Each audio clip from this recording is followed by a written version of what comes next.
للأمام محاولة باتجاه موراتا، تغيير اتجاه اللاعب داخل منطقة الجزاء، فاسكيز وكرة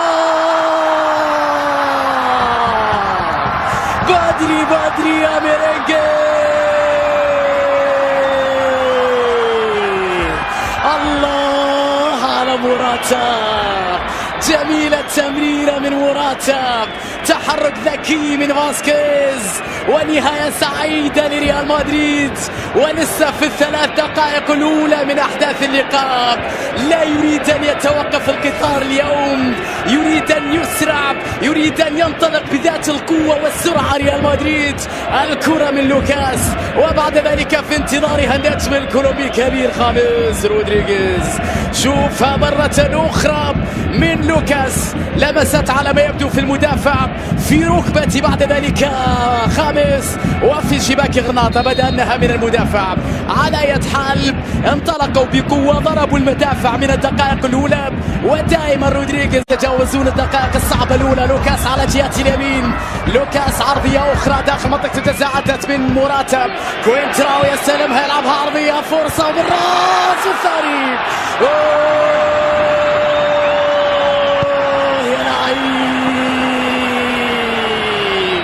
يا حريف، خميس واحدة باليمنى، خميس أخرى باليسرى. رودريغيز هذه المرة بالراس، وثاني لريال مدريد. ميرينجي جميل، وهدف ثاني مع العشر دقائق الأولى في اللقاء. تقريبا خلصوا على غرناطة في 10 دقائق. شوف كوينتراو اللي حياته كلها في الدكة.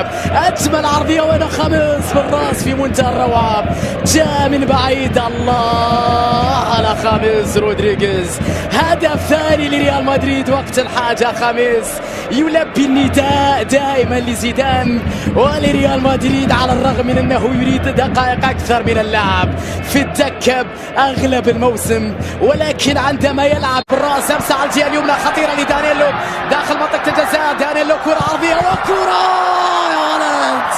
الله يا موراتا، والثالث للميرينجي. أي كرة يا مدريد، أي تمريرة يا دانييلو، أي تسديدة جميلة يا موراتا في سقف المرمى. أي بدلاء عند ريال مدريد. هدف ثالث في منتهى الروعة من جانب موراتا. ريال مدريد روعة. دانييلو طلب الكرة من جانب موراتا، وتسديدة بعد ذلك في شباك يوتشوا. ريال مذهل حتى في البدلاء، حتى بدكة البدلاء.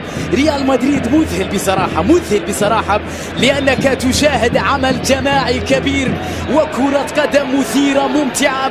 كيف لا يكون ريال مدريد مذهل وفي دكة زين الدين زيدان؟ كيف لا يكون مذهل ومن يدرب؟ ذكر متعة، كرة لماركو أسينسيو، خطير على حدود منطقة الجزاء. أسينسيو لموراتا، فرصة للرابع. موراتا عدى بكرة، والرابع يا مدريد. يا موراتا،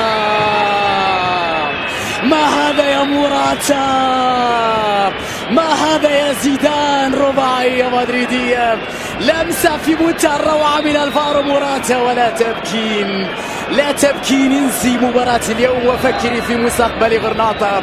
ولا تنسي، ياك أن تنسي أن اليوم مباراة ضد ريال مدريد مع هذا الكم الهائل من النجوم. شوفها من الفنان ماركو أسينسيو. موراتا 1 على 1، ذهب المدافع أدراج الرياح، وذهبت الكرة إلى شباك يوتشوا، وذهب ريال مدريد للرابع، واقترب من انتصار ثمين، وجعل الليغا مشتعلة في جولاتها الأخيرة، والتنافس كبير. والأهداف لموراتا، ثاني أهدافه في مباراة الليلة. الفارو موراتا هدفين، خامس رودريغيز هدفين، 4 مدريد 0 غرناطة.